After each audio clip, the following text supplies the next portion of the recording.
Hello, मेरा नाम है चंद्रहास। स्टडी स्मार्ट में आपका स्वागत है। दोस्तों, इस वीडियो में हम देखेंगे डेट सिक्योरिटीज़ के बारे में।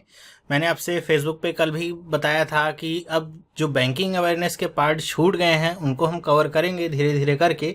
और उसी क्रम में बहुत सारे लोगों के कमेंट्स आ रहे थे कि स्टॉक मार्केट या शेयर मार्केट को कवर करिए, क्या होता है इसके बारे में जानना था। तो शेयर मार्केट अगर आपको समझना है तो उससे पहले हम डेट सिक्योरिटीज़ को समझेंगे, जिससे आपका कॉन्सेप्ट पूरा क्लियर रहे। तो बैंकिंग अवेयरनेस के ऊपर मैंने आपको पहले भी कई सारे वीडियोस दिए हुए हैं, जिनमें मैंने अलग अलग टॉपिक्स को लिया हुआ है, जैसे treasury bill, government security, CRR, SLR, types of checks, सारी चीज़ें मैंने डिस्कस की हुई हैं। तो अगर आपने नहीं देखे हैं वो सारे वीडियोस तो आप प्लेलिस्ट में चले जाइए, वहाँ पे आपको बैंकिंग अवेयरनेस का एक सेक्शन मिलेगा जिसमें आपको सारे वीडियोस मिल जाएंगे। तो बहुत ही लाभदायक रहेगा। आप चाहे बैंक की तैयारी कर रहे हो, चाहे किसी और एग्जाम की तैयारी कर रहे हो जिसमें इकोनॉमिक्स या फिर कह लीजिए बैंकिंग अवेयरनेस, ये सारी चीज़ें आती हैं, तो उसके लिए बहुत ज़्यादा इंपॉर्टेंट होंगे वो सारे वीडियोस। तो आज हम यहाँ पे देखेंगे डेट सिक्योरिटीज़ क्या होती है, इनका मतलब क्या होता है। और इस वीडियो को मैंने क्वेश्चन आंसर फॉर्मेट में रखा है, जिससे आपको आसानी से मैं समझा सकूं हर एक क्वेश्चन को कि क्या पूछा जाएगा तो उसका आंसर क्या होता है और उसके पीछे क्या लॉजिक लगा हुआ है। ठीक है, तो यहाँ पे डिटेल में हम समझेंगे, तो ध्यान से बैठ करके देखिएगा। और यहाँ पे मैं जो सारी चीज़ें डिस्कस करूंगा उसको आपको नोट करने की ज़रूरत नहीं है, बस एक बार ध्यान से सुन लीजिएगा। और अगर आपको नोट करना होगा तो ये जो पूरा प्रेजेंटेशन है इसको मैं पीडीएफ के रूप में टेलीग्राम जो हमारा चैनल है वहाँ पे डाल दूंगा, तो वहाँ से आप उसको डाउनलोड कर सकते हैं। तो टेलीग्राम चैनल अगर आपने अभी तक नहीं ज्वाइन किया है हमारा तो ज्वाइन कर सकते हैं, जाकर के डिस्क्रिप्शन में और कमेंट बॉक्स में लिंक उसका मिल जाएगा। तो चलिए देखते हैं डेट सिक्योरिटीज़ क्या होती हैं, टाइप्स क्या होते हैं, सब चीज़ें डिटेल में। तो सबसे पहले हम डिस्कस करते हैं कि जो डेट सिक्योरिटीज़ हैं या फिर इक्विटी है, शेयर मार्केट, स्टॉक, इन सब की ज़रूरत कहाँ से उत्पन्न होती है, क्यों ये सब अस्तित्व में आए। तो इसको आप ऐसे समझ सकते हैं कि अगर आप कोई बिजनेस स्टार्ट करना चाहते हैं, किसी भी चीज़ का बिजनेस करना चाहते हैं, तो उसको स्टार्ट करने के लिए मान लेते हैं आप कोई बिजनेस चला रहे हैं, आपने कोई कंपनी खोल रखी है, उसका नाम आपने कुछ भी रख रखा है, XYZ कंपनी रख रखा है, लिमिटेड है। तो आपको ये कंपनी चलाने के लिए मान लेते हैं कि 5 लाख रुपए की ज़रूरत है। ठीक है, मतलब इनिशियल आपको 5 लाख रुपए चाहिए इस कंपनी को स्टार्ट या रन करने के लिए। और आपके पास मान लेते हैं आप हैं ए हैं, तो आपके पास अगर अभी केवल 2 लाख रुपए हैं, अभी प्रेजेंट में आपके पास 2 लाख रुपए हैं, तो 3 लाख रुपए की आपको क्या है, शॉर्टेज है। तो ये 3 लाख रुपए आपको कहीं ना कहीं से तो लाने ही पड़ेंगे। तो ये 3 लाख रुपए आप कैसे जमा कर सकते हैं जिससे आपका टोटल 5 लाख हो जाए और आप ये कंपनी स्टार्ट कर पाएं। तो ये 3 लाख रुपए लाने के क्या तरीके हो सकते हैं, इसके 3 तरीके हो सकते हैं। 3 तरीके क्या हो सकते हैं। एक तो तरीका होगा इसका क्या, पार्टनरशिप। पार्टनरशिप का मतलब क्या होगा कि आप कुछ और लोगों को लाइक माइंडेड जो आपकी तरह हो, जो भी बिजनेस करना चाहते हैं उसको, उनको ढूंढ लीजिए और उनको कहिए कि हम पार्टनरशिप में ऐसी कंपनी खोलते हैं, जो भी प्रॉफिट लॉस होगा, जो हमारा इन्वेस्टमेंट होगा उसके हिसाब से हम देखेंगे और बांट लेंगे। तो पहली बात तो क्या होगी, पार्टनरशिप। आपको अगर लोग मिल जाते हैं, 1 में या 2 जो भी मिलते हैं, आप उनके साथ पार्टनरशिप करके आसानी से अपना बिजनेस रन कर सकते हैं। इन केस अगर आपको कोई पार्टनर ना मिले या फिर आप खुद भी ना चाहें कि हम पार्टनरशिप में काम करें, आप चाहते हैं कि आप जो काम है उसको अकेले करें, मतलब उसमें कोई पार्टनर इन्वॉल्व ना हो, तो उस केस में आपके पास 2 ऑप्शन बचते हैं। एक तो आप पैसा कहाँ से ला सकते हैं, डेट मार्केट से ला सकते हैं, और दूसरा पैसा कहाँ से ला सकते हैं, इक्विटी से। ठीक है, तो डेट का मतलब क्या होगा, ऐसे समझ लीजिए इसको कि उधार है ये। ठीक है, उधार का मतलब कि आप किसी से पैसे उधार लेंगे, और आपको अगर कोई पैसे उधार देगा तो सिंपल सी बात इतनी है कि वो आपको, जैसे अगर किसी ने आपको 100 रुपये उधार में दिए हैं तो वो आपसे 100 रुपये नहीं लेगा, वो आपसे इस पर कुछ ना कुछ इंटरेस्ट भी लेगा, तभी तो वो पैसा देगा अपना, वरना आपको पैसा देगा ही कोई क्यों। ठीक है, तो आप किसी ना किसी से उधार लेंगे तो आप अपना बिजनेस चला सकते हैं।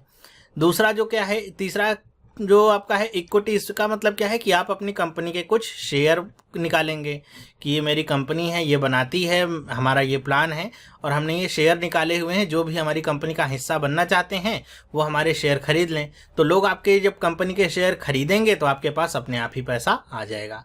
तो ये 2 तरीके हैं किसी भी कंपनी को स्टार्ट करने के। ठीक है, तो आज हम यहाँ पे डिस्कस करेंगे डेट मार्केट या फिर कह लीजिए डेट सिक्योरिटीज़ क्या होती हैं, कैसे उनमें पैसा हम लेते हैं। ठीक है, तो सबसे पहला यहाँ पे जो क्वेश्चन आपके सामने उत्पन्न होता है वो क्या है कि what is debt market. Debt market क्या है, तो इसका आंसर क्या लिखा है, it is a market meant for trading, that is buying और सेलिंग फिक्स्ड इनकम इंस्ट्रूमेंट। बहुत ही यहाँ पे बोल्ड में और हाईलाइट करके लिखा गया है फिक्स्ड इनकम इंस्ट्रूमेंट। इसका मतलब क्या है कि यहाँ पे आपको अगर कोई पैसा देता है या फिर आप यहाँ पे क्या करते हैं कि आपकी XYZ कंपनी है, तो आप क्या करते हैं वहाँ पे डेट इंस्ट्रूमेंट निकालते हैं इस तरीके के जिसको लोग खरीद सकें। ठीक है, तो आपने क्या किया है, इस XYZ कंपनी के बॉन्ड निकाल दिए हैं। ठीक है, बॉन्ड का मतलब इस तरह का पेपर कोई निकाला है जिसपे क्या लिखा होगा, मान लीजिए आपने 1000 रुपए के बॉन्ड निकाले हैं, तो इस 1000 रुपए का मतलब क्या होगा कि आप क्या कहेंगे कि 1000 रुपए का बॉन्ड जो भी लेगा, ओके, जो भी व्यक्ति इसको खरीदेगा, मैं उसे प्रति वर्ष 10% का क्या दूंगा, इंटरेस्ट दूंगा। मतलब कि हर वर्ष उस व्यक्ति को 100 रुपए इस 1000 रुपए के बॉन्ड पे मिलेंगे और इस बॉन्ड की एक मेच्योरिटी पीरियड होगी कि कितने साल में ये बॉन्ड मेच्योर हो जाएगा। मान लीजिए इसकी मेच्योरिटी पीरियड भी हमने रखी है 10 ईयर्स। ठीक है, तो फिर क्या होगा कि आपको 10% क्या देंगे, उसको इंटरेस्ट देंगे, और जब इसका मेच्योरिटी पीरियड ओवर हो जाएगा, 10 साल हो जाएगा, तो आपने जितना प्रिंसिपल अमाउंट उधार में लिया होगा या व्यक्ति ने जितना दिया होगा, वो व्यक्ति आपको ये बॉन्ड लौटाएगा और उस बॉन्ड के ऊपर लिखी हुई जो कीमत है आप उसे लौटा देंगे। तो ये क्या होता है, इसको कहते हैं डेट इंस्ट्रूमेंट। अब इसमें जो फिक्स्ड इनकम इंस्ट्रूमेंट है, इसका मतलब क्या है कि जो भी व्यक्ति आपका बॉन्ड ले लेगा, ठीक है, आपसे अगर कोई बॉन्ड लेता है 1000 रुपए दे करके, मान लीजिए बी कोई व्यक्ति है, उसने आपको 1000 रुपए दिए, ठीक है, आपकी कंपनी को 1000 रुपए दिए और एक बॉन्ड उसने ले लिया। ओके, तो अब क्या हो गया, अब आपकी कंपनी चाहे प्रॉफिट में जाए चाहे लॉस में जाए, बी को भाई उससे कोई भी लेना देना नहीं है। उसे बस क्या चाहिए, हर साल के हिसाब से, हर महीने के हिसाब से, जैसे भी तय किया है आपने रेट, 10% के हिसाब से उसे हर साल 100 रुपए तो चाहिए ही चाहिए। आप XYZ कंपनी का कोई पर्सन भेज करके ये नहीं कह सकते हैं कि नहीं भाई हमारी कंपनी तो लॉस में चल रही है, हम आपको इस साल पैसा नहीं दे सकते हैं। तो इससे बी को कोई भी मतलब नहीं होगा। या फिर आप ऐसा नहीं है कि आप बहुत ज़्यादा 3 गुना 4 गुना या 500 गुना प्रॉफिट कमाएं तो बी कहेगा कि 10% क्यों दे रहे हो भाई, हमको और परसेंट प्रॉफिट चाहिए। नहीं, तो यहाँ पर भी बी के लिए भी कोई भी लायबिलिटी नहीं है कि आप कितना प्रॉफिट कमाते हैं, ना तो आपके लिए कोई लायबिलिटी है कि आप कितना नुकसान कमाते हैं। जो बात फिक्स हो गई है बस उतने पे ही काम आपका चलेगा। कब तक, 10 साल या जो भी आप मेच्योरिटी पीरियड रखते हैं उतने सालों तक। इसीलिए कहते हैं इसे फिक्स्ड इनकम इंस्ट्रूमेंट। मतलब यहाँ पे सारी इनकम क्या हो गई, फिक्स्ड हो गई, फिर उसमें कोई भी वेरिएशन वाली चीज नहीं होनी है। ठीक है, और कह रहे हैं कि ये जो इंस्ट्रूमेंट है इस तरह के कौन निकालता है, सेंट्रल गवर्नमेंट निकालती है, स्टेट गवर्नमेंट निकालती है, म्यूनिसिपल कॉरपोरेशन हो गए वो भी निकालते हैं, गवर्नमेंट बॉडीज होती हैं अलग अलग वो निकालती हैं। साथ ही साथ यहाँ पे जो प्राइवेट एंटिटीज हैं, जैसे कोई भी फाइनेंशियल इंस्टीट्यूशन हो गया, बैंक हो गया, कॉरपोरेट्स हो गए, मतलब अलग अलग कंपनियां प्राइवेट हो गई, वो सब भी अपने बॉन्ड या जो भी कह लीजिए इस तरह के डिबेंचर्स वगैरह सब निकालती हैं। सारे डेब्ट मार्केट के इंस्ट्रूमेंट होते हैं। ठीक है, तो ऐसा नहीं है कि इसको केवल गवर्नमेंट निकाल सकती है, केवल प्राइवेट कंपनी निकाल सकती हैं, दोनों ही निकाल सकती हैं, बस डिपेंड करता है कि लोग कौन सा लेंगे। ठीक है, तो यही होता है आपका क्या, डेट मार्केट, जिसमें इस तरह के जो इंस्ट्रूमेंट होते हैं उनकी उनको खरीदा जाता है या फिर बेचा जाता है। ठीक है, तो ये आपको समझ में आ गया डेट मार्केट क्या है और बॉन्ड का मतलब क्या होता है।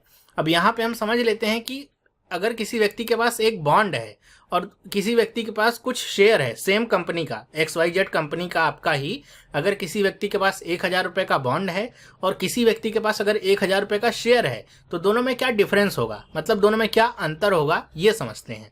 तो यहाँ पे देखिए क्या लिखा है कि when an investor invest money via equity, मतलब अगर कोई इन्वेस्टर इन्वेस्ट करता है मनी, कैसे, इक्विटी के माध्यम से। ठीक है, he became an owner in the corporation issuing the equity shares, वो क्या बन जाता है, वो भी उस कंपनी का एक हिस्सेदार बन जाता है, मतलब ओनर बन जाता है। ओनर का मतलब ऐसा नहीं कि कंपनी के ऊपर उसका कब्जा हो जाएगा, जितना परसेंट वो खरीदेगा जिस कंपनी के शेयर, उतने परसेंट का मालिक वो हो जाता है उस कंपनी के लिए। ठीक है, ये क्या होती है, इक्विटी लिखा हुआ है। With ownership, he also gets voting right in company and share in future profits। कह रहे हैं कि जो ओनरशिप होती है उसके साथ वोटिंग राइट भी आता है कंपनी में, और जो प्रॉफिट होगा फ्यूचर में वो भी उसको मिलता है। ठीक है, अब यहाँ पे वोटिंग राइट होगा कि नहीं होगा, ये थोड़ा सा इसको हम जब इक्विटी वाला पार्ट समझेंगे, IPO वगैरह, तो वहाँ पे हम डिटेल में समझेंगे। ठीक है, तो यहाँ पे बात सिर्फ इतनी सी है कि अगर आपने किसी कंपनी का शेयर खरीदा है, मान लीजिए आप का नाम है A, आपने शेयर खरीद लिया है XYZ कंपनी का 1000 रुपए का, ये आपने शेयर खरीदा है। ठीक है, ये आपने क्या खरीदा है, शेयर, और यही पर्सन है B, और इसने क्या खरीदा है, 1000 रुपए की कीमत का ही इसने क्या खरीदा है, बॉन्ड खरीदा है। तो यहाँ पे डिफरेंस बस समझिएगा ये नीचे वाली चीज़ मैं पढ़ नहीं रहा हूँ, आपको यहीं से समझा देता हूँ कि अगर आपने ए ने शेयर खरीदा है और ये जो XYZ कंपनी है, ठीक है, मान लीजिए XYZ जो कंपनी है 1% के बराबर इसका ए के पास शेयर है, तो अगर XYZ कंपनी प्रॉफिट कमाती है, मान लीजिए प्रॉफिट कमाती है वो 1000 करोड़ का, 10,000 करोड़ का, तो उसका जो 1% होगा उसके शेयर के हिसाब से वो ए को मिलेगा। मतलब कि अगर कंपनी प्रॉफिट कमाती है तो ए को फायदा होगा, और जितना ज़्यादा प्रॉफिट कमाएगी कंपनी उतना ही ज़्यादा फायदा ए को होगा। लेकिन अगर XYZ कंपनी लॉस में जाती है, मतलब इसको नुकसान होता है, तो फिर ए को कोई भी यहाँ पे पैसा नहीं मिलेगा, कुछ भी प्रॉफिट नहीं होगा। इसका मतलब क्या है कि अगर कंपनी प्रॉफिट में जाती है तो ही ए को फायदा है, और जितना प्रॉफिट में जाएगी ए को उतना ही ज़्यादा फायदा होगा। अगर कंपनी लॉस में जाती है तो ए को कोई भी फायदा यहाँ पे नहीं मिलेगा। लेकिन अगर जैसे पर्सन क्या है बी का क्या सेंस है, किसने 10% के हिसाब से बॉन्ड खरीदा हुआ है 10 साल के लिए, तो यहाँ पे अब उसको प्रॉफिट और लॉस से कंपनी का कोई लेना देना नहीं है। उसको बस ये पता है कि उसको 100 रुपये मिल जाने हैं, कंपनी चाहे खड्डे में जाए, चाहे बहुत ज़्यादा हाईएस्ट बिजनेस करे, उसको कोई लेना देना नहीं, 100 रुपये उसको हर बार कंपनी की तरफ से मिल जाने हैं। ठीक है, ये क्या हो गया, बॉन्ड हो गया। तो आप समझ गए कि बॉन्ड अगर आप लेते हैं तो यहाँ पे क्या है, लेस रिस्क है। मतलब यहाँ पे रिस्क जैसी चीज़, वो तो रिस्क हर चीज़ में होता है, लेकिन यहाँ पे बहुत कम रिस्क है। ठीक है, इसको 100 रुपये मिलने ही मिलने हैं, उसको कंपनी के प्रॉफिट एंड लॉस से कोई लेना देना नहीं। यहाँ पे जो रिस्क है वो क्या है, हाई रिस्क है। क्यों, अगर कंपनी प्रॉफिट में गई तब तो ठीक है, बहुत अच्छा फायदा हुआ, लेकिन अगर कंपनी घाटे में गई फिर आपने जो खरीदा है वो जो कागज का भाव मिलेगा केवल वही आपको मिल पाएगा, और उसकी कोई वैल्यू नहीं रह जाएगी। ठीक है, इतना समझ में आया। एक डिफरेंस इसमें और क्या होता है, यहाँ पे देखिए लिखा होगा कि एज अ क्रेडिटर। अच्छा, क्रेडिटर टर्म किसके लिए इस्तेमाल होता है, जो व्यक्ति बॉन्ड खरीदता है। ठीक है, जो कंपनी में बॉन्ड खरीदता है डेट सिक्योरिटीज के रूप में, उसको क्या कहते हैं, हम क्रेडिटर शब्द कहते हैं, उसके लिए इस्तेमाल करते हैं। ठीक है, तो क्रेडिटर का मतलब यहाँ पे क्या है कि अगर मान लेते हैं ये जो XYZ कंपनी है ये आपकी दिवालिया हो जाती है, ठीक है, ये बैंकरप्सी वाली कंडीशन में पहुंच जाती है, दिवालिया हो जाती है, आगे बिजनेस नहीं कर पा रही, बहुत घाटे में चली गई, बंद होने का निर्णय किया, तो इस केस में इस कंपनी के जो भी एसेट वगैरह होंगे सबकी नीलामी होगी। तो उस नीलामी में जो भी पैसा मिलेगा उस पे जो सबसे पहला क्लेम होगा वो किसका होगा, बी का। बी का मतलब जो भी कंपनी के क्रेडिटर्स होते हैं उनको सबसे पहले प्रायोरिटी में रखा जाता है पैसा देने के लिए। ठीक है, अगर आपने शेयर लिया हुआ है तो आपकी प्रायोरिटी क्या होगी, क्रेडिटर्स के बाद आएगी, मतलब क्रेडिटर से नीचे होगी, ना कि क्रेडिटर से ऊपर। ओके, मतलब आपको मिलेगा, लेकिन अगर मान लीजिए कि कंपनी ने 5 लाख रुपए की सारे सामानों की नीलामी की, 5 लाख रुपए ही मिले, और जो क्रेडिटर्स थे उन्हीं की देनदारी। अब जरूरी नहीं कि कंपनी ने मान लीजिए लगाया होगा 20 लाख रुपए के सामान, ठीक है, लेकिन जब नीलामी होती है तो क्या 20 लाख का 20 लाख ही मिलता है, नहीं, उससे कम कीमत मिलती है। मान लीजिए 5 लाख रुपए ही मिला और पता चला कि क्रेडिटर्स जो थे उन्हीं का जो टोटल हिसाब था 5 लाख रुपए हुआ, तो सारा का सारा पैसा क्रेडिटर्स को मिल जाएगा, आपको क्या मिलेगा, जीरो, कुछ नहीं। ठीक है, तो ये आपका हिसाब होता है शेयर होल्डर और क्रेडिटर्स के बीच में। ओके, तो अगर आप क्रेडिटर्स हैं तो आपको सबसे पहले क्लेम मिलेगा, शेयर होल्डर हैं तो आपको इंतजार करना पड़ेगा, जो बचा कुचा होगा वही आपको मिलता है। ओके, मेरे ख्याल से ये भी आपको समझ में आया होगा। अब हम यहाँ पे समझते हैं, एक छोटी सी बात होती है बॉन्ड और डिबेंचर को लेकर के, जो बहुत सारे लोगों को कन्फ्यूजन में रहती है कि बॉन्ड क्या होता है, डिबेंचर क्या होता है, दोनों में क्या अंतर होता है। ठीक है, क्योंकि हम कई बार पढ़ते हैं कहीं पे बॉन्ड कहीं पे डिबेंचर, दोनों में अंतर क्या है ये समझते हैं। देखिए, बॉन्ड और डिबेंचर में अंतर क्या है कि जैसा कि पहला पॉइंट यहाँ पे बताता है कि हमारे इंडिया में बॉन्ड और डिवेंचर दोनों को ही इंटरचेंजेबली यूज किया जाता है, मतलब ऐसा कोई अंतर हमारे देश में नहीं माना जाता है बॉन्ड और डिवेंचर को लेकर के। मतलब अंतर होगा, बहुत मान्यूट होता है, और एक आम भाषा की बात करें अगर, तो यहाँ पे हम कोई अंतर नहीं देखते हैं, कहीं भी बॉन्ड यूज करते हैं, कहीं पे डिवेंचर यूज करते हैं, लेकिन अलग अलग देशों में इनके अलग अलग अर्थ निकाले जाते हैं। जैसे कि कुछ लोग कहते हैं कि जो बॉन्ड शब्द का इस्तेमाल होता है वो ब्रिटिश लोग करते हैं, ब्रिटेन में करते हैं, जो डिबेंचर शब्द का इस्तेमाल होता है वो यूएसए में होता है। मतलब सेम डेट सिक्योरिटीज जो होंगी उसके लिए इंग्लैंड में या फिर कह लीजिए यूके में उसको बॉन्ड कहेंगे, और डिबेंचर कहाँ पे कहेंगे, यूएसए में कहेंगे। फिर यहाँ पे देखिए कुछ और अंतर क्या है, जैसे लिखा गया है, कुछ लोग इसको ऐसे मतलब डिफ्रेंशिएट करते हैं कि जो भी गवर्नमेंट एजेंसीज जो भी डेट सिक्योरिटीज या फिर कह लीजिए फिक्स्ड इनकम इंस्ट्रूमेंट लाती हैं, फाइनेंशियल इंस्ट्रूमेंट, उनको कहा जाता है बॉन्ड। मतलब अगर गवर्नमेंट ने डाला है इस तरह का कोई पत्र तो वो क्या कहलाएगा, बॉन्ड। लेकिन अगर यही सेम बॉन्ड आपका कोई प्राइवेट कंपनी डाले, मतलब जो सरकारी नहीं है, नॉन गवर्नमेंट अगर कोई कंपनी वो डालती है तो उसको कहते हैं डिबेंचर। मतलब कुछ लोग इस तरीके से भी इसको क्लासिफाई करते हैं, दोनों में डिफरेंस, कि अगर गवर्नमेंट जारी कर रही है तो बॉन्ड कहेंगे, अगर प्राइवेट कंपनी जारी कर रही है तो डिबेंचर बोलेंगे। फिर आगे हम देखते हैं ये जो थर्ड वाला पॉइंट है, ये यूएसए में ज्यादातर यूज होता है डिफरेंशिएट करने के लिए बॉन्ड और डिबेंचर को, कि अगर बॉन्ड है कोई भी, अगर आपके सामने पेपर है और वो बॉन्ड है तो इसका मतलब क्या है, कहते हैं वो बैक्ड बाई एसेट्स होता है। मतलब वही कि अगर आपका पैसा डूब भी जाता है, मान लीजिए कंपनी जिसमें आपने लगाया है वो कंपनी बंद हो जाती है, तो फिर उस कंपनी को बेचा जाएगा और उससे जो पैसा मिलेगा उससे आपकी भरपाई की जाएगी। लेकिन अगर वो डिबेंचर है तो वो आपका एसेट के द्वारा सपोर्ट हो भी सकता है, मे और मे नॉट, और नहीं भी हो सकता है। जरूरी नहीं है कि वो डिबेंचर आपका एसेट के द्वारा सपोर्टेड हो। मतलब ऐसा नहीं है कि अगर कंपनी खत्म हो गई तो आपको पैसा रिकवरी करने के लिए कंपनी के एसेट को बेच करके पैसा दिया जाएगा। वो फिर आपको देखना होगा उस डिबेंचर के ऊपर, अगर ऐसी शर्त है तब तो ठीक है, वरना नहीं भी हो सकता है। ठीक है। फिर फोर्थ पॉइंट यहाँ पे क्या कहता है कि interest rate on debentures is higher as compare to bonds.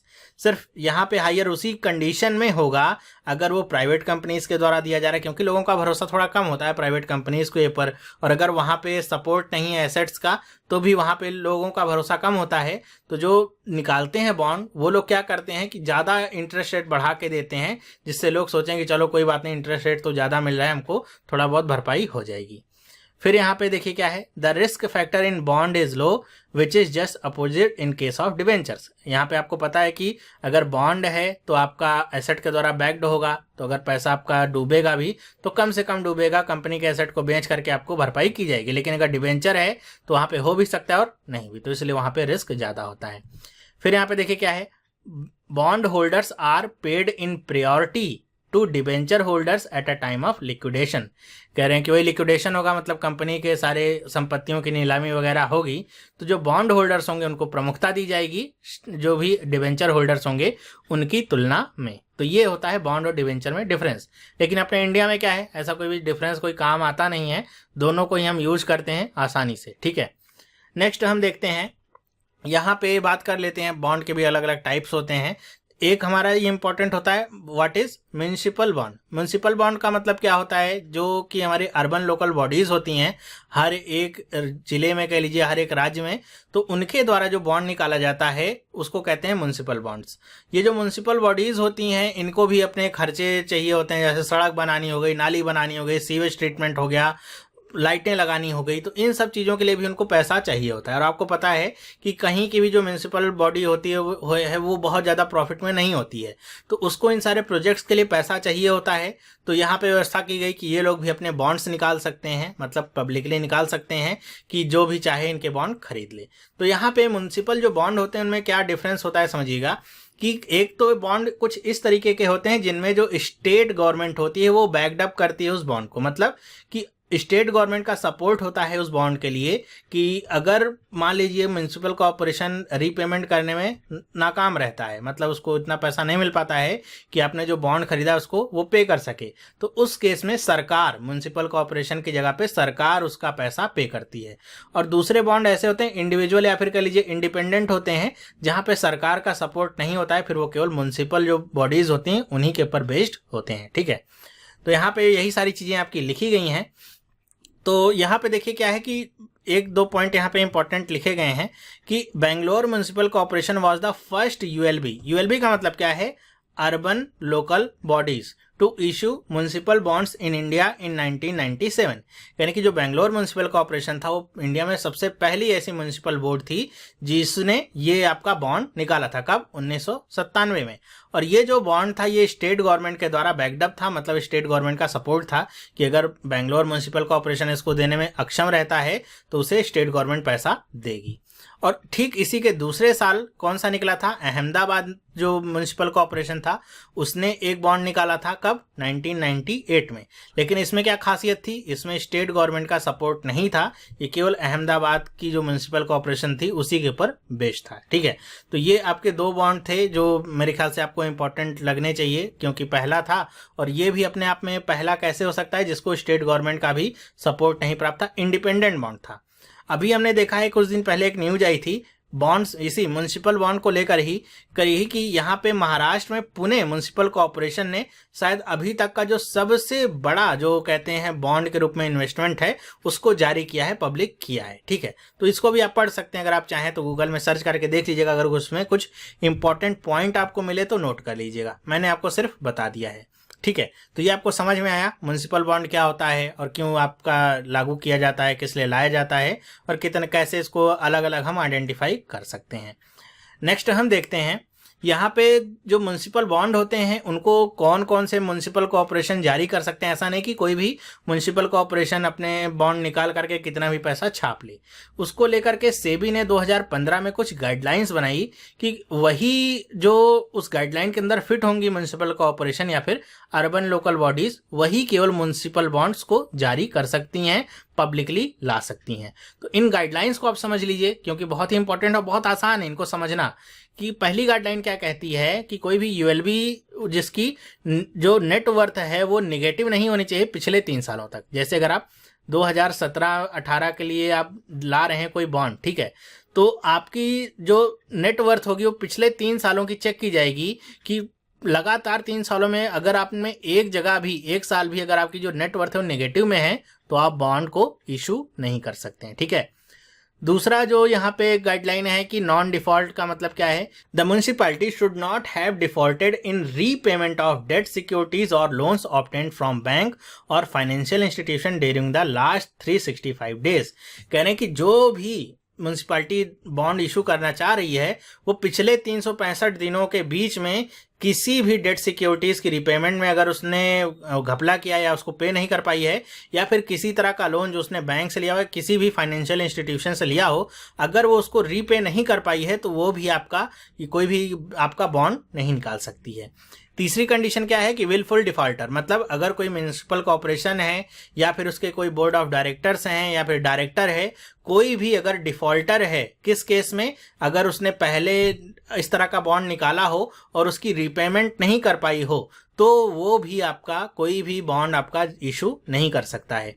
फिर क्या है, तीसरा क्या है कि the bond should have a 3 year maturity period, कि जो भी बॉन्ड आप निकालेंगे उसका जो मेच्योरिटी पीरियड होगा वो कम से कम 3 साल का तो होना ही चाहिए। ऐसा नहीं कि 1 हफ्ते 2 हफ्ते का मेच्योरिटी पीरियड का आप बॉन्ड निकाल दीजिए। ठीक है, 3 साल कम से कम यहाँ पे टाइम दिया गया है, मेच्योरिटी पीरियड आपका होना ही चाहिए। और यहाँ पे लिखा है and financial institution including banks should be appointed as a monetary agency, कि यहाँ पे किसी भी फाइनेंशियल इंस्टीट्यूशन जैसे आपके बैंक वगैरह हो गए, इनको मॉनेटरी एजेंसी के रूप में इनको शामिल करना होगा। ठीक है, आखिरी पॉइंट इसमें क्या है कि in the event of non receipt of minimum subscription all the application money shall be refunded with in 12 days. तो यहाँ पे इसके कहने का मतलब क्या है कि यहाँ पे एक गाइडलाइन और है, उसको लेकर के ये पॉइंट आपका कनेक्टेड है कि मान लेते हैं फॉर एग्जांपल कोई भी म्युनिसिपल कॉर्पोरेशन है जो बॉन्ड इशू करना चाहता है, उसको 100 रुपये चाहिए टोटल, और उसने 100 रुपये को इकट्ठा करने के लिए 1-1 रुपए के बॉन्ड निकाले हैं। ठीक है, 1 रुपए का बॉन्ड निकाला है,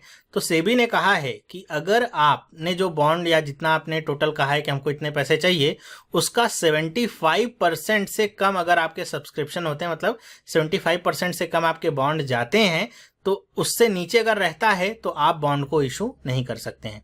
अगर 75% या उससे ऊपर रहेगा तभी आप बॉन्ड इशू कर सकते हैं। अगर 75% से नीचे रहेगा तो आप बॉन्ड को इशू नहीं कर सकते हैं। फिर उस केस में जितने लोगों ने लिया होगा, मान लेते हैं कि यहाँ पे 75 लोगों की जरूरत थी, कम से कम 75 लोग लेते और लिया केवल 50 लोगों ने, तो इन 50 लोगों ने जो बॉन्ड लिया था 1 रुपए दे करके, वो जो पैसा है वो 12 दिनों के अंदर उनको लौटाना पड़ेगा। ठीक है, तो ये कुछ गाइडलाइंस थी जो यूएलबीज के लिए थी, सेबी ने निकाली थी 2015 में। तो ये आपको समझना होगा कि यहाँ से भी अगर क्वेश्चन आए तो आप आसानी से कर सकें, या कहीं भी पूछा जाए क्वेश्चन तो आपको एक आइडिया रहे कि ये सारी चीजें क्या हैं, किसके द्वारा कंट्रोल हो रही हैं। नेक्स्ट हम देखते हैं यहाँ पे कि डिवेंचर के टाइप क्या क्या होते हैं। डिवेंचर के बारे में भी चर्चा की, बॉन्ड और डिवेंचर में अंतर क्या होता है। तो अगर हम देखें कन्वर्टेबिलिटी के आधार पे तो 2 तरह के डिवेंचर आपके हो सकते हैं। एक तो होता है कन्वर्टेबल डिवेंचर, एक होता है नॉन कन्वर्टेबल डिवेंचर। कन्वर्ट का मतलब क्या होता है, एक रूप से दूसरा रूप देना, मतलब ऐसे इंग्लिश में समझे तो यही है कि डिबेंचर का अगर कन्वर्टेबल होगा तो उसका मतलब क्या होगा, नॉन कन्वर्टेबल होगा तो उसका मतलब क्या होगा कि अगर कन्वर्टेबल डिबेंचर है, कन्वर्टेबल में भी कई सारे टाइप्स होते हैं, जैसे एक होता है फुली कन्वर्टेबल डिबेंचर होता है, एक होता है ऑप्शनली फुली कन्वर्टेबल डिबेंचर होता है, एक होता है पार्शली कन्वर्टेबल डिबेंचर होता है।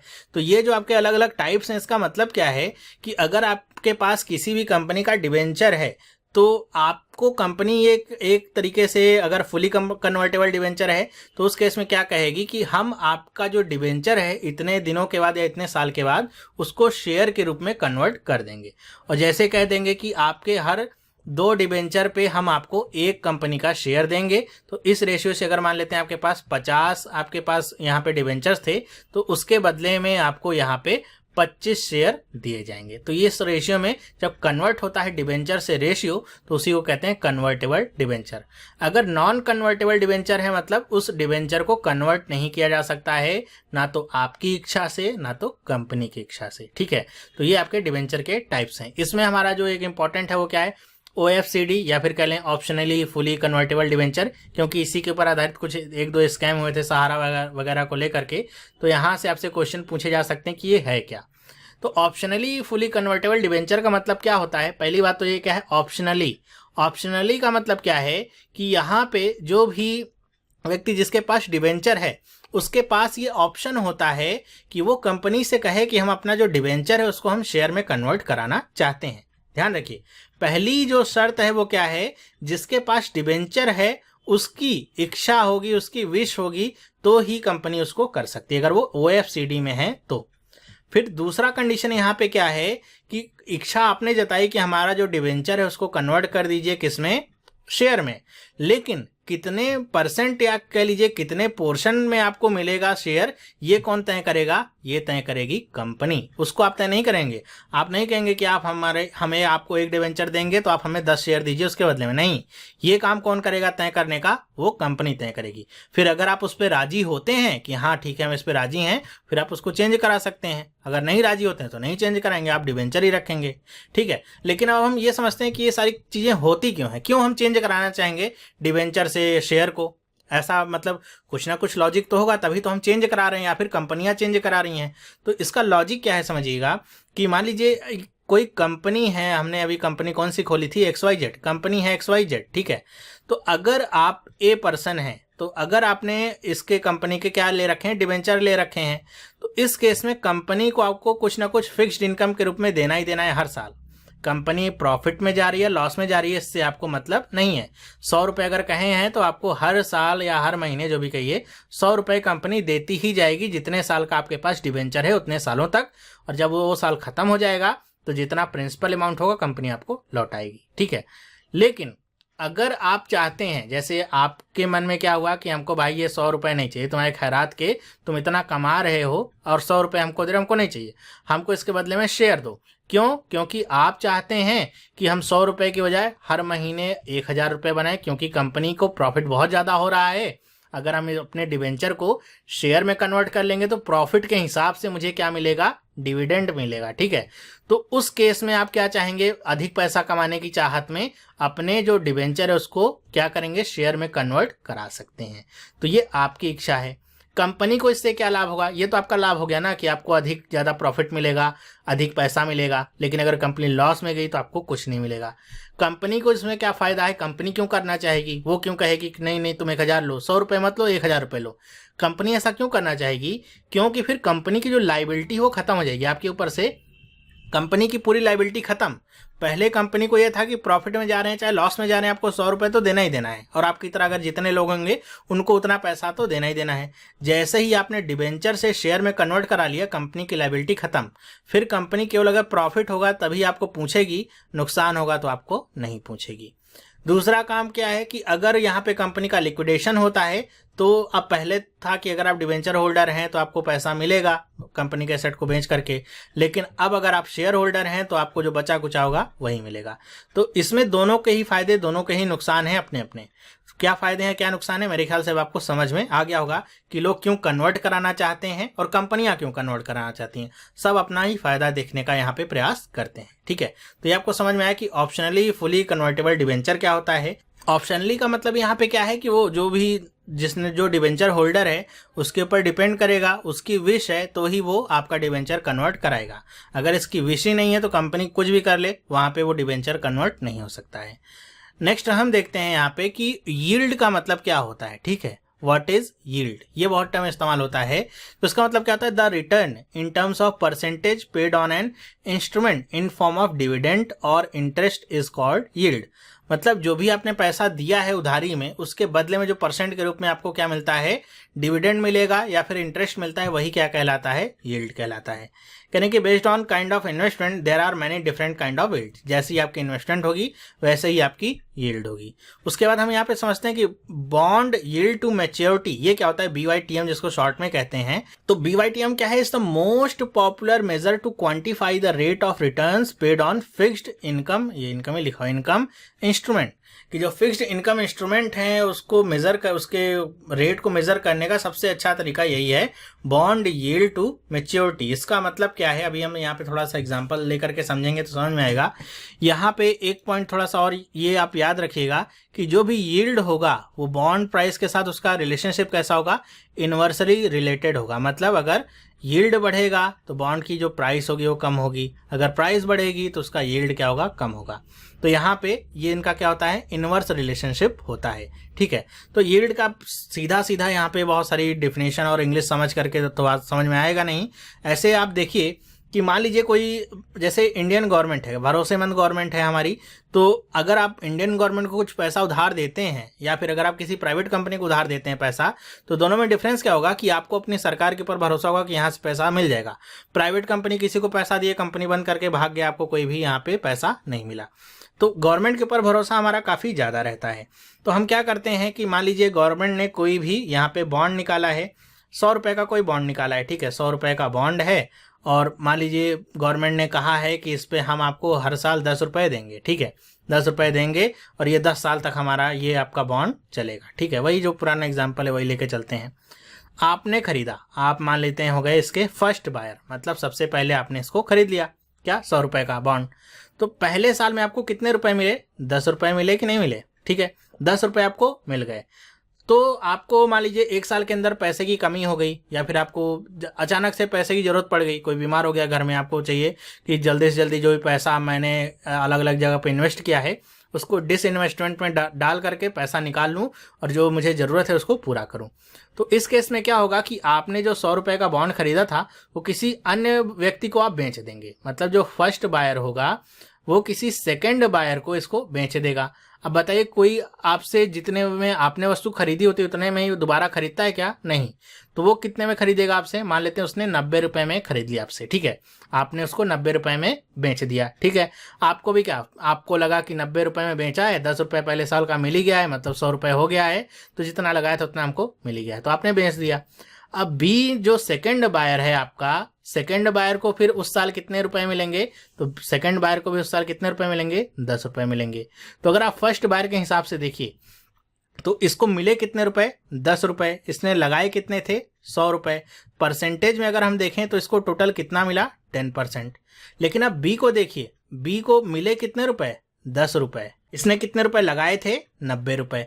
परसेंटेज में अगर आप देखिए तो कितना हो जाएगा, 100/9, मतलब 11.11%। देखिए ए को कितना परसेंट लगभग मिल रहा था, 10%, लेकिन बी को कितना परसेंट मिला, सेम बॉन्ड है, बॉन्ड कोई बदला नहीं है, उस पर कितना मिला, 11.11%। अब अगर ये आपका जो सेकंड बायर है ये भी अपना बॉन्ड बेच दे किसी थर्ड बायर को 80 रुपए में, तो जो थर्ड बायर होगा वो भी क्या होगा, उसको भी उस साल कितने रुपए मिलेंगे, 10 साल मिलेंगे, क्योंकि सरकार ने कहा आपको 10 रुपए हम हर साल देंगे। लेकिन इसने कितना रुपए लगाया है, 80 रुपए, तो इसकी परसेंटेज क्या हो जाएगी, तो इसकी परसेंटेज हो जाएगी 12.5%। तो आप देखिए सबसे पहले ए को कितना मिला, 10%, यहाँ पे सेकंड वाले को कितना मिला, 11.11%, थर्ड वाले बायर को कितना मिला, 12.5%। तो ये देखिए क्या है, बॉन्ड की जो यील्ड है वो क्या हो रही है, बढ़ रही है। तो अगर बॉन्ड की यील्ड बढ़ेगी तो उसकी प्राइस क्या होगी, आपस में ही क्या होगी, कम होगी। तो अगर किसी भी देश को लेकर के अगर हम बात करें तो वहां पे जो क्रेडिट रेटिंग एजेंसीज होती हैं अलग अलग देशों में, वो क्या करती हैं, वहां की बॉन्ड यील्ड को देखती हैं कि जितनी ज्यादा जिस देश की बॉन्ड यील्ड होगी उसकी जो रेटिंग होगी उतनी ही कमजोर होती है। क्यों, यहाँ पे बॉन्ड यील्ड अधिक होने का मतलब क्या है कि कि वहां के देश के जो लोग हैं वो अपनी सरकार पे भरोसा नहीं कर रहे हैं, मतलब उनका भरोसा नहीं है कि उन्होंने जो पैसा लगाया है वो वापस उनको मिलेगा। तो इस चक्कर में वो ये क्या करते हैं कि जो पैसा उनको उन्होंने लगाया है फिर वो कम से कम अपना नुकसान देख करके आगे वो बेचते रहते हैं। तो जितना ज्यादा यील्ड आपका बढ़ेगा, आपकी जो क्रेडिट होगी उस देश की उतनी ही ज्यादा क्या होगी, कम होती रहेगी। तो कभी भी अगर आपको क्रेडिट देखना है किसी भी देश का, जैसे यहाँ पे लिखा है नेक्स्ट पॉइंट कि effect of bond yield to maturity, इसका इफेक्ट क्या होगा, यही होगा कि जितना ज्यादा आप यील्ड बढ़ाएंगे उतना ही ज्यादा आपकी जो क्रेडिट होगी वो कमजोर होगी, और जितनी ज्यादा क्रेडिट कमजोर होगी आप के लिए फिर पैसा जुटा पाना उतना ही ज्यादा कठिन होगा। जैसे इंडियन गवर्नमेंट की क्रेडिट अगर कमजोर हो जाती है तो भारत सरकार फिर से अगर कोई नया बॉन्ड निकालती है तो लोग उसको कम खरीदेंगे। तो इस केस में सरकार क्या करेगी, लोगों को अट्रैक्ट करने के लिए उस पर इंटरेस्ट रेट और ज्यादा देगी। इंटरेस्ट रेट और ज्यादा देगी तो लोग कुछ अट्रैक्ट होंगे, कुछ खरीदेंगे, फिर से लोगों को ये लगेगा कि भारत सरकार इतना पैसा दे रही है, पता नहीं हम दे पाएंगे, हमको पैसा वापस मिलेगा कि नहीं मिलेगा, लोग फिर से बेचना शुरू करेंगे। तो ये एक तरीके से चैन बन जाएगा और आपकी जो क्रेडिट रेटिंग होती है उसमें आप देखेंगे कि आपका पायदान धीरे धीरे नीचे खिसकता रहेगा। तो अगर हम अभी भारत की बात करें कि भारत की जो क्रेडिट रेटिंग है वो क्या है, तो यहाँ पे स्टैंडर्ड एंड पुअर्स की जो क्रेडिट रेटिंग है उस हिसाब से उसने भारत को दिया है BBB नेगेटिव, ठीक है। और इसका मतलब क्या है, स्टेबल आउटलुक, मतलब यहाँ पे इन्वेस्टमेंट आप कर सकते हैं। ये एकदम समझ लीजिए बॉर्डर पे हम हैं, अगर इससे थोड़ा सा भी नीचे खिसके नहीं कि एकदम हम चले जाएंगे बेकार वाले में, मतलब हमारे यहाँ पे इन्वेस्टमेंट फिर कोई करना नहीं चाहेगा, बाहर से कोई इन्वेस्टमेंट नहीं करना चाहेगा क्योंकि हमारी रेटिंग खराब हो जाएगी। इसी तरह जो मूडीज कंपनी है उसने भारत को दिया है Baa3, इसने क्या दिया है, पॉजिटिव आउटलुक। ये भी आपका वही मतलब है कि हम बॉर्डर पे हैं, यहाँ पे इन्वेस्टमेंट हो सकता है, कंडीशंस हैं कि जो आप इन्वेस्टमेंट करेंगे वो आपको वापस मिलती रहेंगी, ठीक है। तो ये क्रेडिट रेटिंग में आपका मेन रोल प्ले क्या करता है, बॉन्ड यील्ड टू मैच्योरिटी, इसी को आपको देखा जाएगा कि कैसे हम क्रेडिट करते हैं। वैसे क्रेडिट रेटिंग जो आपकी होती है उसमें बहुत सारे फैक्टर्स आपके सम्मिलित किए जाते हैं कि उस देश का इंफ्रास्ट्रक्चर कैसा है, उस देश की सरकार कितना ज्यादा सहयोग कर रही है, वहां पे FDI की क्या लिमिट्स हैं, FII कैसा है वहां का, तो बहुत सारी चीजें वहां पे देखी जाती हैं, फिर आपकी क्रेडिट रेटिंग दी जाती है किसी भी देश को लेकर के, ठीक है। तो ये आपको समझ में आया होगा बॉन्ड यील्ड टू मैच्योरिटी क्या है, और अगर यील्ड बढ़ेगा तो वहां पे क्रेडिट क्या होगी, नीचे जाएगी, ठीक है। तो ये सारी चीजें समझ में आई होंगी आपको। नेक्स्ट हम यहाँ पे चर्चा करते हैं कि ये जो मार्केट होता है फिक्स्ड इनकम का, उसको रेगुलेट कौन करता है। ये बड़ा इंपॉर्टेंट क्वेश्चन है, MCQ में आपसे पूछा जा सकता है कि जो फिक्स्ड इनकम मार्केट है या डेट सिक्योरिटीज का मार्केट है उसको कौन रेगुलेट करता है। तो यहाँ पे रेगुलेशन किसका काम है, RBI और दूसरा है SEBI, ठीक है। लिखा हुआ है government securities and bond instrument issued by banks and financial institution are regulated by RBI, कि जो भी गवर्नमेंट या फिर जो बैंक्स हैं उनके द्वारा जो इंस्ट्रूमेंट इशू किए जाएंगे उसको कौन रेगुलेट करता है, RBI। लेकिन अगर कोई नॉन गवर्नमेंट सिक्योरिटीज हैं, जैसे प्राइवेट कंपनीज हो गई, कॉर्पोरेट्स हो गए, वो जो बॉन्ड लाएंगे उसको कौन रेगुलेट करेगा, वो करेगा SEBI, ठीक है। तो ये आपके दो हैं जो इनको रेगुलेट करते हैं, RBI और SEBI। नेक्स्ट यहाँ पे क्या है कि लिखा हुआ है व्हाट इज फेस वैल्यू और पार वैल्यू। ये बड़ा आपको इंपॉर्टेंट चीज है जो हम अभी शेयर पढ़ेंगे तो भी काम आएगा कि फेस वैल्यू और पार वैल्यू का मतलब क्या है। तो फेस वैल्यू का मतलब क्या है कि जो वैल्यू आपको बॉन्ड पे लिखी हुई मिलती है वो क्या कहलाती है, फेस वैल्यू। जैसे अगर कोई बॉन्ड यहाँ पे बना हुआ है और उस पे लिखा गया है कि ये बॉन्ड कितने रुपए का है, 1000 रुपए का है, तो ये इसकी क्या हो गई, फेस वैल्यू हो गई, ठीक है। यहाँ पे लिखा गया है कि बॉन्ड्स में be issued at face value और at a discount to the face value. कहने की जो बॉन्ड्स होते हैं, जैसे अभी हमने देखा था ट्रेजरी बिल, अगर आपने नहीं देखा है वो वीडियो तो देख लीजिए, ट्रेजरी बिल हो गया। तो ट्रेजरी बिल में क्या होता है कि मान लीजिए आपने 1000 रुपए का ट्रेजरी बिल डाल दिया है और कहा है कि मैं 10-10 रुपए दूंगा, तो उसमें क्या होगा कि हर जो व्यक्ति होगा जिसके पास 1000 रुपए का ट्रेजरी बिल होगा, हर साल आएगा 10 रुपए आपसे लेकर के जाएगा और सब खत्म हो जाएगा तो आपको 1000 रुपए का बॉन्ड दे देगा ये जो ट्रेजरी बिल होगा, और आप उसे 1000 रुपए दे देंगे। तो एक तो आपका ट्रेजरी बिल ऐसा होता है। दूसरा क्या होता है, जैसे यहाँ पे कह रहे हैं कि at a discount to face value, मतलब आपको पहले ही ये जो 1000 का ट्रेजरी बिल है ये आपको डिस्काउंट करके 900 रुपए में ही बेचा जाएगा। मतलब वैल्यू इसकी कितनी है, 1000, लेकिन आपको मिलेगा कितने, 900। फिर जब आप 10 साल या 15 साल जितने का बिल होगा आप इसको लेकर के जाएंगे तो आपको 900 रुपए नहीं बल्कि इसकी जो फेस वैल्यू होगी 1000 वो आपको मिलेगा, मतलब 100 रुपए का प्रॉफिट आपको यहाँ पे देंगे। तो फेस वैल्यू पे बेचा जा सकता है इंटरेस्ट दे करके, या फिर डिस्काउंट पे बेचा जाएगा तो आपको फेस वैल्यू की कीमत दी जाएगी। फिर यहाँ पे देखिए, investors should keep in mind that the price at which the instrument trades in the market is not the face value. The price of instrument can keep fluctuating throughout it's life based on market forces. कह रहे हैं कि जिस भी कीमत पे आपको कोई भी बॉन्ड या बिल गवर्नमेंट सिक्योरिटी मिल रही है वो उसकी फेस वैल्यू नहीं है। फेस वैल्यू यहाँ पे कह लीजिए, प्राइस कह लीजिए किसी भी इंस्ट्रूमेंट का, फेस वैल्यू तो फिक्स रहेगी, प्राइस उसका क्या रहेगा, बदलता रह सकता है मार्केट की डिमांड और सप्लाई के हिसाब से। अगर लोगों का भरोसा है तो और उसकी फेस वैल्यू बढ़ाते जाएंगे, प्रीमियम उसको बना देंगे तो फेस वैल्यू से भी ज्यादा कीमत में बिकेगा।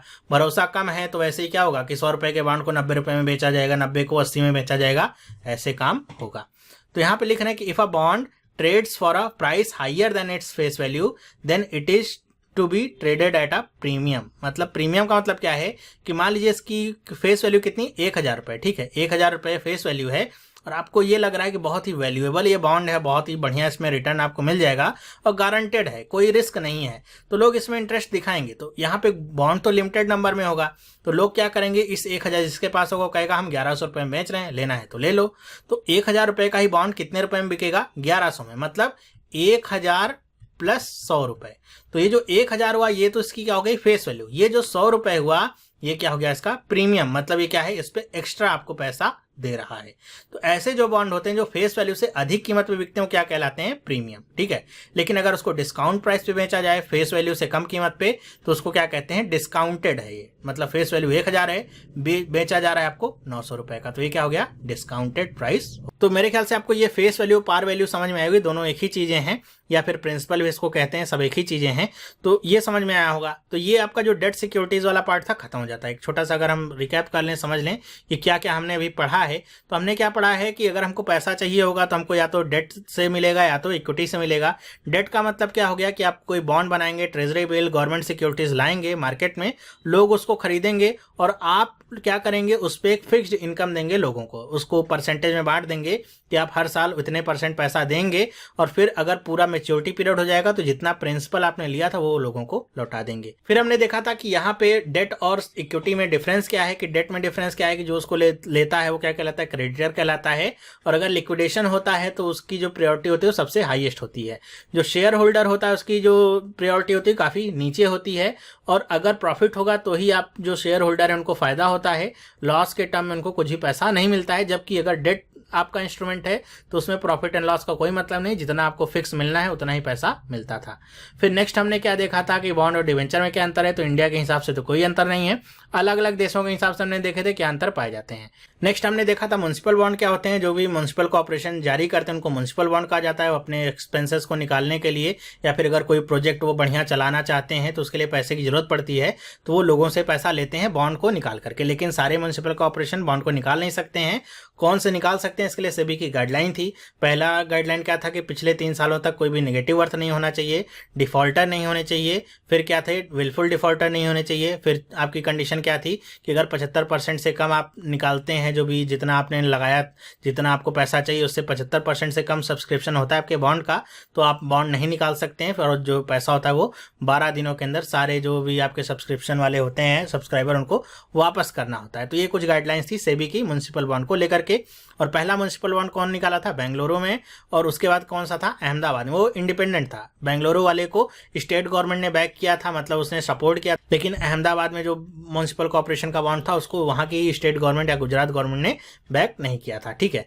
फिर हमने नेक्स्ट क्या देखा था, फिर हमने देखा था टाइप ऑफ डिवेंचर क्या होता है। डिवेंचर एक होता है कन्वर्टेबल, एक होता है नॉन कन्वर्टेबल। कन्वर्टेबल का मतलब जिसको हम शेयर में कन्वर्ट कर सकते हैं, नॉन कन्वर्टेबल का मतलब जिसको हम शेयर में कन्वर्ट नहीं कर सकते हैं। कन्वर्टेबल में भी अलग अलग टाइप थे, एक था फुली कन्वर्टेबल, एक था पार्शली कन्वर्टेबल, एक था ऑप्शनली फुली कन्वर्टेबल। तो ऑप्शनली फुली कन्वर्टेबल हमने देखा था। ऑप्शनली का मतलब क्या होता था, जो भी डिवेंचर होल्डर है वो अगर चाहता है तो वो शेयर में कन्वर्ट करवा सकता है अपने डिवेंचर को, लेकिन उसको कितने % या फिर कह लीजिए कितने हिस्से में कन्वर्ट करना है ये कंपनी डिसाइड करती थी कि उसकी कीमत क्या रखनी है। तो ये होता था आपका optionally fully convertible debenture. Next यहाँ पे कि हमने देखा था कि क्यों हम ऐसा करते हैं, क्या फायदा होता है। तो जो लोग होते हैं, जो डिवेंचर होल्डर होते हैं, उनको क्या फायदा होता था कि उनको फायदा होता था कि अगर प्रॉफिट अच्छा कमा रही है कंपनी तो जितना उनकी फिक्स्ड इनकम है 100 रुपए 10 रुपए, उससे 10 गुना 20 गुना या 200 गुना भी उनको प्रॉफिट या मिल सकता था, पैसा मिल सकता था। और नुकसान क्या होता था कि अगर कंपनी प्रॉफिट कमाएगी तो ही उनका पैसा मिलेगा। और कंपनी को क्या प्रॉफिट था इससे?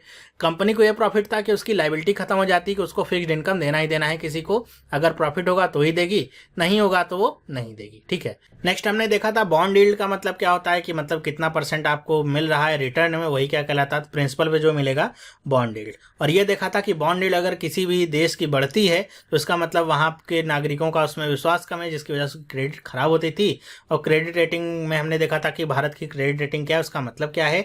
फिर नेक्स्ट हमने क्या देखा था यहाँ पे, कौन रेगुलेट करता है, तो वो भी हमने देख लिया आरबीआई से भी।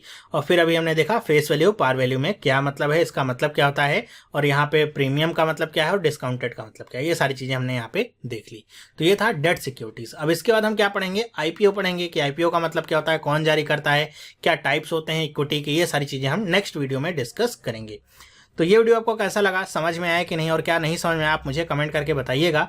अगर समझ में आया है तो आप वीडियो को लाइक करना ना भूलिए और अपने दोस्तों के साथ भी जरूर शेयर करिए।